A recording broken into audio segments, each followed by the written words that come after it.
यीशु मसीह के नाम से सबको जय मसीह की। आज का वचन है 19वां भजन संगीता, उसका 7 वचन।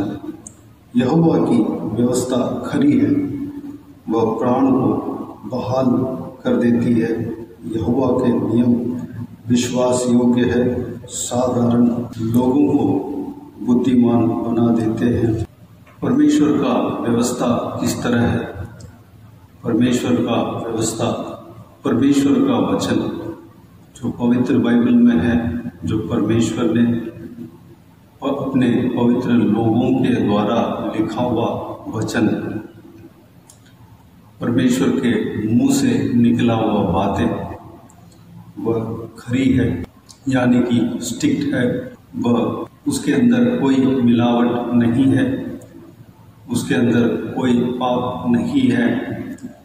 वह पवित्र है, वह शुद्ध चांदी के समान है, शुद्ध सोने के समान है, खाया हुआ चांदी के समान है।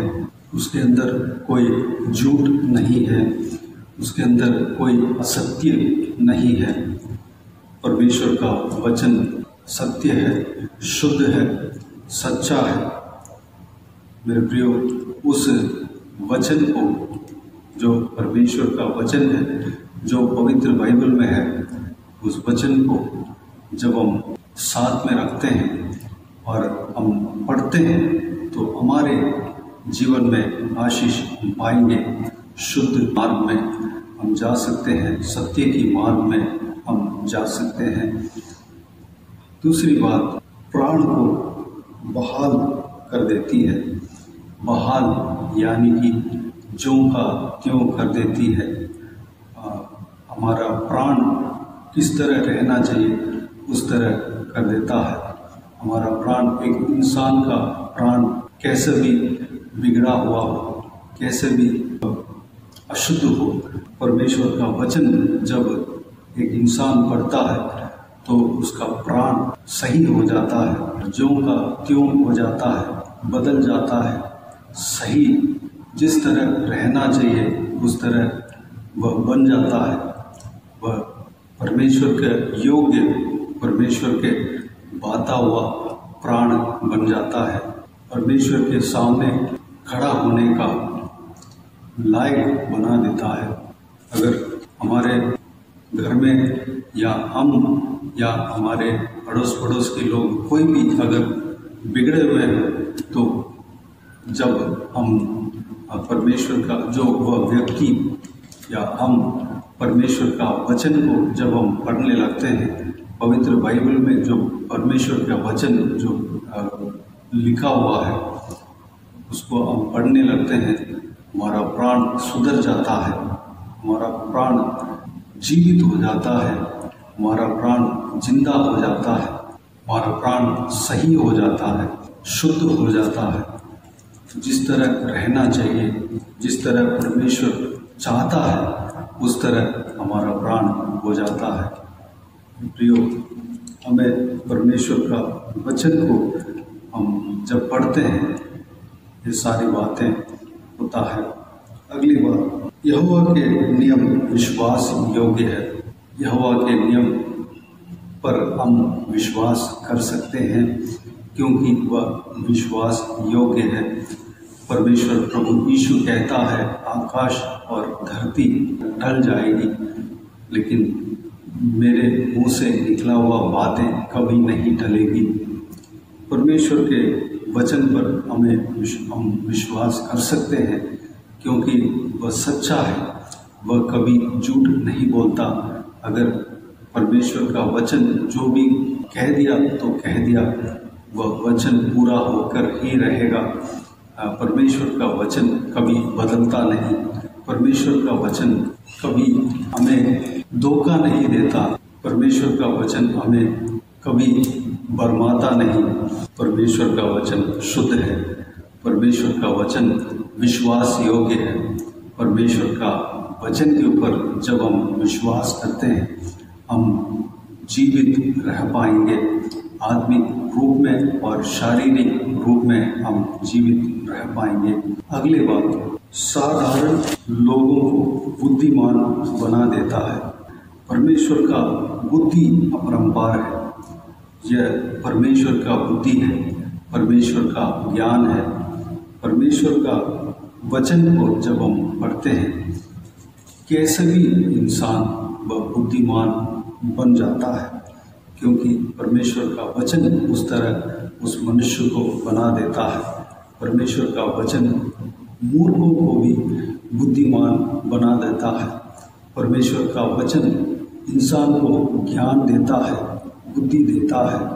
हर चीज़ का ज्ञान परमेश्वर का वचन देता है, दे सकता है, क्योंकि सब कुछ इस बहुमूल्य पवित्र बाइबल में है। परमेश्वर ने अपने दासों के द्वारा हर एक विषय को इस बाइबल के अंदर लिखवा दिया। किसी भी विषय के बारे में हमको जानकारी चाहिए, हमें जानना है, तो हम परमेश्वर का बाइबल अगर पढ़ें तो वह जानकारी हमें मिल जाएगा, पूरी तरह हमें मिल जाएगा और गहराई से हमें मिल जाएगा।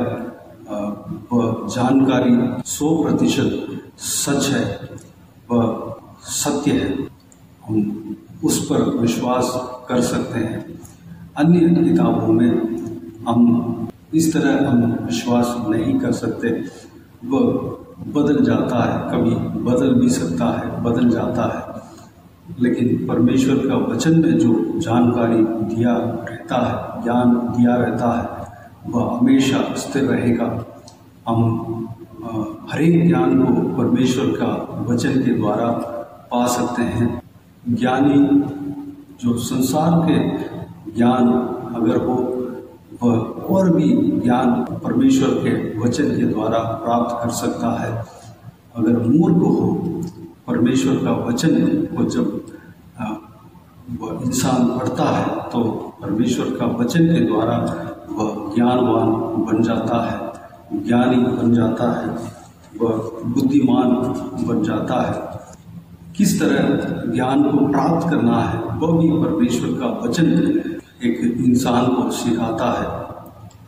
परमेश्वर का वचन के द्वारा मूर्ख भी ज्ञानवान बन जाता है। परमेश्वर का वचन साधारण लोगों को बुद्धिमान बना देता है। कुरिन्थियों के पहला पत्री उसका पहला अध्याय 25 वचन में पवित्र प्रेरित पौलुस इस प्रकार कहता है, क्योंकि परमेश्वर की मूर्खता मनुष्यों के ज्ञान से ज्ञानवान है और परमेश्वर की निर्बलता मनुष्यों के बल से बहुत बलवान है। परमेश्वर का मूर्खता मनुष्यों के ज्ञान से ज्ञानवान है। अगर परमेश्वर के मूर्खता मनुष्यों के ज्ञान से ज्ञानवान है, तो परमेश्वर का ज्ञान किस तरह होगा? उससे बहुत ऊंचा, उत्तम होगा। मेरे प्रियो, परमेश्वर का ज्ञान को जब हम पढ़ते हैं, परमेश्वर का बुद्धि को जब हम पढ़ते हैं, हमारे अंदर परमेश्वर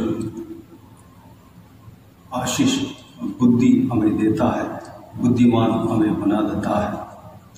मेरे प्रियो, अगर हम यह समझते हैं कि संसार का ज्ञान ही ज्ञान है, तो परमेश्वर का वचन के अनुसार हम उस संसार के ज्ञान से कई गुना बढ़कर है परमेश्वर का ज्ञान। संसारिक ज्ञान से परमेश्वर का ज्ञान को तुलना नहीं कर सकते। मेरे प्रियो, इस वचन के द्वारा हम परमेश्वर का वचन के बारे में हमने देखा है।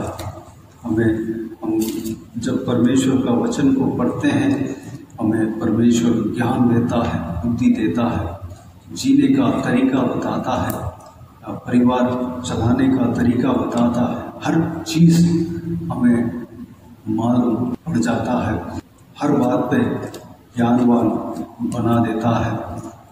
अगर बच्चा पढ़ाई में वीक है, कमज़ोर है, अगर वह पवित्र बाइबल को पढ़े, वह ज्ञानवान बुद्धिमान बन जाएगा, पढ़ाई में भी आगे हो जाएगा, वह बेस्ट हो जाएगा, यानी कि पढ़ाई में भी तरक्की पाएगा।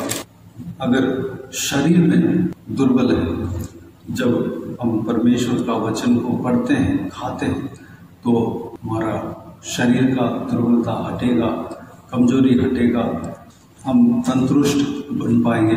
अगर हम आत्मिक जीवन में दुर्बल है तो हम जब परमेश्वर का वचन को पढ़ेंगे, मनन करेंगे, खाएंगे, तो हम आत्मिक जीवन में बल पाएंगे। परमेश्वर का वचन सब कुछ हमें देता है। परमेश्वर का वचन हमें किस तरह जीना चाहिए, किस तरह कमाना चाहिए, सब कुछ हमें सिखाता है। तो आइए मेरे प्रियो, उस बहुमूल्य वचन के लिए पवित्र बाइबल में जो परमेश्वर के मुंह से निकला हुआ बातें जो लिखा हुआ है, परमेश्वर के द्वारा यह जो लिखा हुआ बातें हमारे हाथ में परमेश्वर ने दिया है, उस बात के लिए हम परमेश्वर को धन्यवाद दें, महिमा करें, स्तुति करें और परमेश्वर का वचन को पढ़ें और मनन करें। हमारा जिंदगी में तरक्की पाए, आशीष पाए, उद्धार पाए, आत्मिक जीवन में आगे बढ़े, सांसारिक जीवन में, पारिवारिक जीवन में आगे बढ़े। आइए हम प्रार्थना में जाएं। स्वर्गीय पिता, दयालु परमेश्वर, आपको धन्यवाद देता हूँ। आज के इस बहुमूल्य वचन के लिए आपको धन्यवाद देता हूँ परमेश्वर। बीते हुए दिनों में हमें संभाला, सुरक्षित रखा, बचाया, आपको धन्यवाद देता हूँ परमेश्वर। आज का वचन में आपके पवित्र बाइबल के विषय में, आपके पवित्र वचन के विषय में, आपके ज्ञान के विषय में, आपकी बुद्धि के विषय में हमने देखा है पिताजी। हम परमेश्वर आपके व्यवस्था खरी है परमेश्वर, हालेलुया। आपके व्यवस्था प्राण को बहाल कर देती है, आपकी व्यवस्था विश्वास योग्य परमेश्वर, आपकी व्यवस्था साधारण लोगों को बुद्धिमान बना देते हैं परमेश्वर। पिताजी, हम आपके व्यवस्था को हर रोज हम पढ़ने पाए, मनन करने पाए, खाने पाए परमेश्वर, ताकि आत्मिक उन्नति पाने पाए, हमारा जीवन में हम तरक्की लाने पाए, हम बुद्धिमान बनने पाए, हम परमेश्वर आशीष पाने पाए परमेश्वर। हालेलुया। हम हमारा प्राण सुधरने पाए परमेश्वर। हालेलुया। धन्यवाद देता हूँ परमेश्वर। हम कहीं भी परमेश्वर यूं ही विश्वास नहीं कर सकते, लेकिन आपके वचन के ऊपर हम विश्वास कर सकते हैं, क्योंकि आपका वचन विश्वास योग्य है परमेश्वर। धन्यवाद देता हूँ पिता, इस बहुमूल्य वचन को, आपके वचन को, आपके ज्ञान को हमारे हाथ में दिया। धन्यवाद देता हूँ परमेश्वर, उस आपके ज्ञान को हम पढ़ने पाए, मनन करने पाए परमेश्वर। हालेलुया। पिताजी, हम पढ़ने पाए, हर रोज पढ़ने पाए परमेश्वर, खाने पाए पिता, अनुग्रह देना परमेश्वर। धन्यवाद देता हूँ। सारा व्यूअर्स को इसी तरह चलाना पिता, हर रोज आपका वचन को पढ़ने के लिए, मनन करने के लिए, उसके आपके बहुमूल्य वचन के अनुसार चलने के लिए अनुग्रह देना पिता। हालेलुया। आशीष देना पिता, सारे लोगों को आशीष देना, जो कोई भी जन इस वीडियो को देख रहे हैं और सुन रहे हैं, उन सभी को आशीष देना, संभालना। बाकी सारे बातों को आपके हाथों में सौंपता हूँ। सारा जलाल, आदर, महिमा आपको मिलती रहे। सारा दुआ प्रार्थना को प्रभु यीशु मसीह के नाम से मांगते हैं, सुनो और ग्रहण कर। आमीन, आमीन। प्रभु यीशु मसीह के नाम से प्रभु यीशु मसीह का आशीष और अनुग्रह हम सभी के ऊपर बने रहें। आमीन, आमीन। मेरे प्रियो, इस चैनल को सब्सक्राइब करें और शेयर करें। अगर किसी को भी प्रार्थना का विषय हो तो डिस्क्रिप्शन में और स्क्रीन में दिया हुआ नंबर पर कॉल करके प्रार्थना करा सकते हैं। हम आपके लिए प्रार्थना करेंगे। इस सेवकाई के द्वारा परमेश्वर आपके जीवन में कार्य क्या हो वो भी हमें बता सकते हैं, ताकि हम सब मिलकर परमेश्वर को धन्यवाद दे सकें, महिमा कर सकें। आप अपने पर्सनल प्रेयर में, व्यक्तिगत प्रार्थना में हमें याद करना और हमारे लिए प्रार्थना करना, हमारा परिवार के लिए, इस सेवकाई के लिए, सेवकाई में जुड़े हुए हर एक जन के लिए प्रार्थना करना। प्रभु आप सबको आशीष दे। आमीन, आमीन।